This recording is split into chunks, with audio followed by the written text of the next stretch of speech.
Salut et bienvenue dans cette toute nouvelle vidéo. Aujourd'hui, nous allons parler d'un autre concept de la programmation orientée objet qui est le polymorphisme. Le polymorphisme qui signifie plusieurs formes.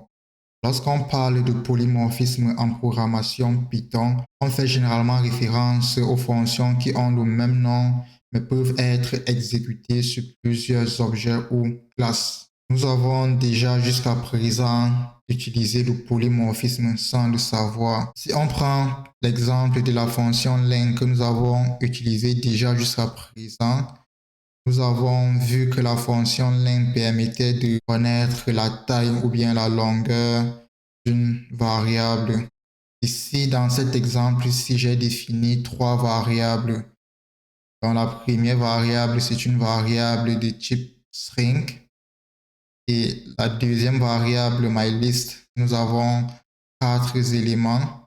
Et enfin, nous avons une variable de type dictionnaire dans lequel nous avons trois paires de couples clés et valeurs.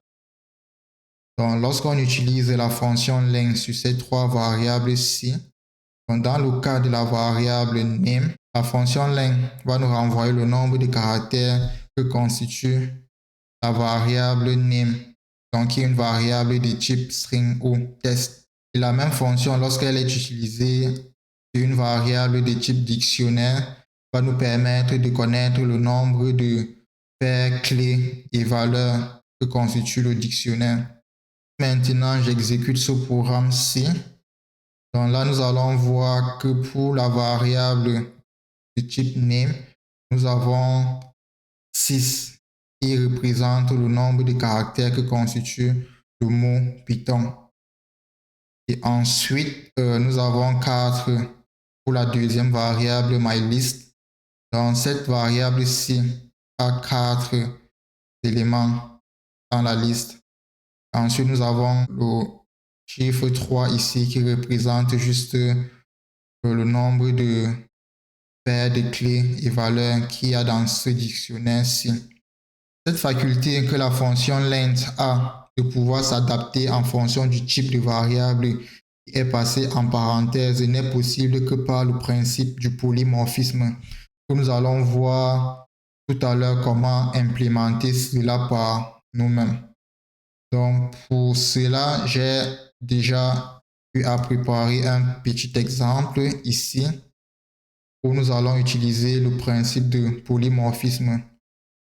Donc pour commencer, nous avons une première classe de base qui est appelée véhicule, donc véhicule. Donc cette classe-ci a deux fonctions. Donc la première fonction, la fonction init, qui est le constructeur de la classe véhicule, va nous permettre de pouvoir initialiser deux attributs lors de la création d'une variable de ce type-ci. Donc, le premier attribut à initialiser sera self-name. Et ensuite, on aura un deuxième attribut qui sera le type du véhicule. Et dans le cas de la dernière fonction, la fonction info, qui va utiliser le principe de polymorphisme, donc nous allons juste faire en sorte que cette fonction-ci puisse être comme une façon pour chaque objet de la classe véhicule à se présenter. Donc, à l'intérieur de cette fonction-ci, on a juste un seul print et pour le moment, va permettre juste à dire je suis un véhicule. Et ici en bas, j'ai déclaré deux autres sous-classes, dont la classe bike et la classe car. Donc, ces deux classes-ci héritent de la classe véhicule.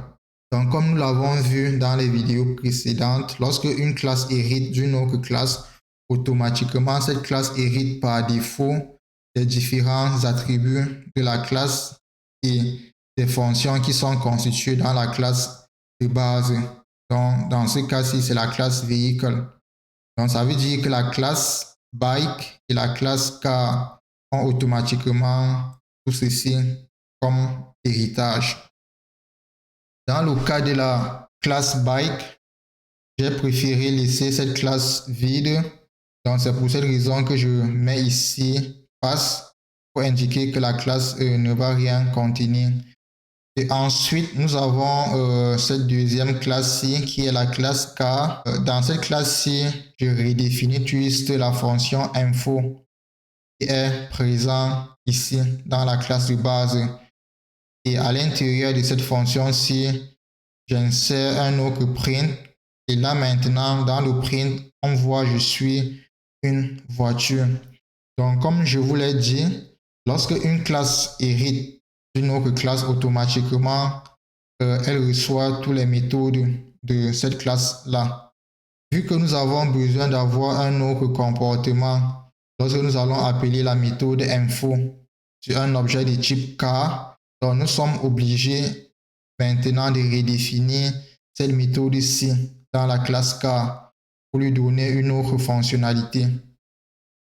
Donc c'est juste comme ceci qu'on applique le principe de polymorphisme. Si je descends ici en bas, j'ai défini deux objets. Donc le premier objet que j'ai défini, c'est un objet de type bike. Je passe ici deux valeurs pour initialiser les attributs. Et ensuite, le deuxième objet, myCar, c'est un objet de type car que j'initialisais ici avec deux valeurs aussi. Et là maintenant, je peux appeler la fonction info sur ces deux objets-ci.